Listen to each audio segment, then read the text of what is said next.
আমার এক পাশ ভাজা হয়ে গেছে লাল লাল করে, আর একটু ভাজবো। লাল লাল করে ভাজা হয়ে গেছে, দেখুন কি সুন্দর মুচমুচে হয়েছে।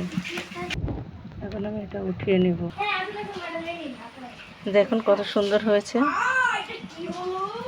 আমার ভিডিওটা যদি ভালো লেগে থাকে অবশ্যই লাইক, কমেন্ট, শেয়ার এবং সাবস্ক্রাইব করে দেবেন। আল্লাহ হাফেজ।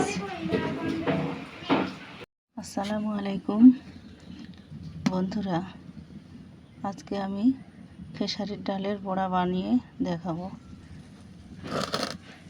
আমি ডালটা কিছুক্ষণ ভিজে রেখেছিলাম, রাখার পরে পাটায় বেটে নিয়েছি।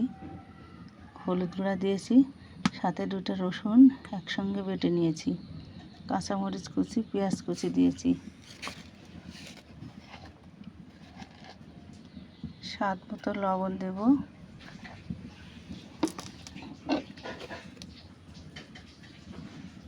আমার ডালটা একটু নরম হয়েছে, সেজন্য আমি চাউলের গুঁড়া অ্যাড করলাম।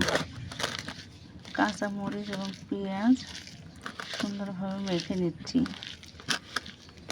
এখানে এই ব্যাটারটা সুন্দরভাবে মেখে নিতে হবে।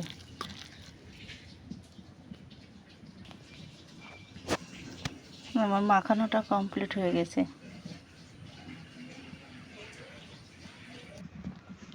তেলটা গরম হয়ে গেছে, আমি ছোট ছোট করে গোল গোল শেপ করে দিয়ে দিচ্ছি।